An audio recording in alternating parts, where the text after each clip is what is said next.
Yes friends, welcome back once again to this stock of the week review. So what I'm going to be doing is I'm going to be reviewing my stock of the week so that you get an idea of how the stocks have been behaving, how the stocks have been performing, so that you get a very good perspective. So let's go and check this out. But then if you're coming to this video and watching it for the first time, you do ensure that you check out the previous two stock of the weeks because they have performed exceedingly well and they have given a very decent set of returns. Now we'll see what are the prospects and what are the levels which we can look at in this video. So let's get right in and find that out. So the first stock which I had shared as stock of the week was IGL, right? And Indraprastha Gas has moved really well, and you can see here from the kind of structure which we had formed, we had spoken about an ascending triangle, and the ascending triangle breakout has been quite significant. And if you take a look at the kind of target zones which we are looking at, right? So you can see here the target zones which I am expecting. Okay, the target zones which I am expecting is all the way from 440, right, a 40-point move from here on, so which is towards a target of 480.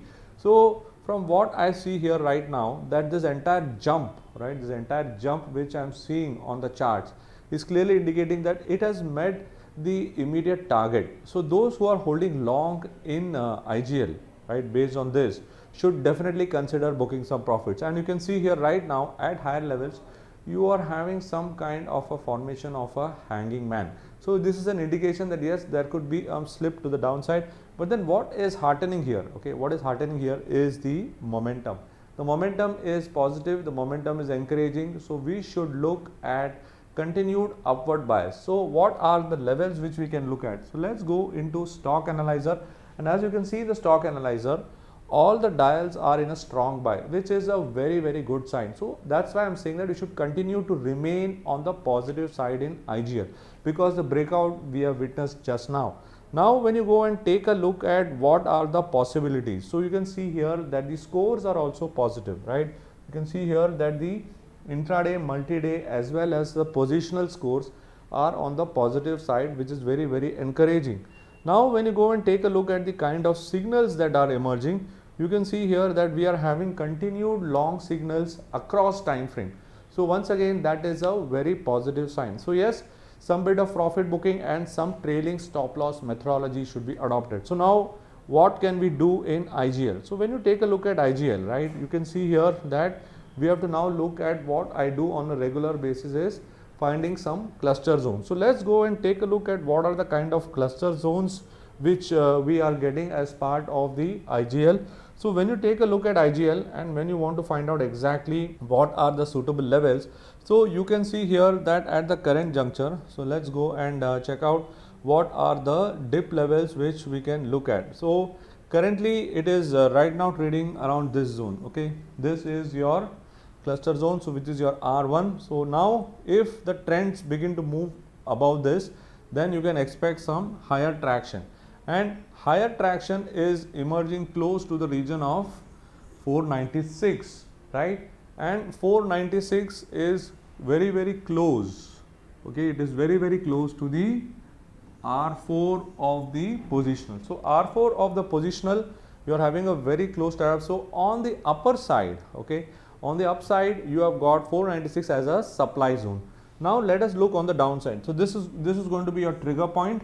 Now let's see what can we find on the downside. So when I'm taking a look at the downside, I can see here that we have got S1. Okay, S1 is an important level which we need to track, and if S1 were to give away, okay, if S1 were to give away, we can experience a decline, and now this decline takes it all the way towards 461. So now at 461, okay, at 461, this is your 461 level. So at 461, what will happen is it will come close to a pullback zone, and this 461 pullback zone is in very good tie-up with your multi-day R1. So this is a good pullback zone to buy into. So if you want to go and initiate a long in IGL on a pullback zone, so this could be a very good demand zone. So this is your demand zone and this is your supply zone. So these are the levels that you can track if you're having some continued approach in IGL. So this is what I'll be doing. I'll be doing a periodic review of the stock of the week, and if they are performing well, then I'll also be sharing some levels. So now Let's move on to the other stock, which was Glenmark. And Glenmark has also performed exceedingly well. As you can see, many of the pharma stocks are performing, and you can see from the daily chart of Glenmark, the strong trend line breakout that we saw was quite good. And now what we are seeing is at higher levels, the trends are showing some signs of exhaustion, but not too much, but yes, some signs of exhaustion is being seen. So now when you take a look at this and when you want to participate, yes, you should remain on the buy side, but what we want to find out is how can we look at some dips to buy into. So when I have to go and check out some levels, I always take the help of stock analyzer. And from stock analyzer, what do I find? I find that the higher time frames are very encouraging, but on the lower time frame, okay, on the lower time frame, we are also having some challenges right now, and that is why you are seeing the trend halting. But you can see that the multi-day is in a buy mode, positional is in a strong buy mode. So yes, you can continue to remain on the buy side. That's the point number one. Now you can see here that the multi-day and the positional scores are very encouraging. As you can very well see, these are the intraday and the multi-day scores which are there, and they are quite positive. So all this puts the entire setup of Glenmark Pharma also on the positive territory. So you can see here intraday is not very clear, but multi-day and the positional are definitely on the long side. So let's go and take a look at what is the levels which we can track. Now when you speak about the levels which we can track, once again we will step into the cluster zone, and I always find going with clusters is the best way to participate. So now we are finding that there are some challenges, right? And the challenges are emerging, rightly so, because of the cluster zone. So let's once again go and check out. You can see here there is a cluster zone here which is tying up with the multi-day R1. So now you can see here the multi-day R2 and the intraday R1 is tying up, and this is causing some problem for the trends.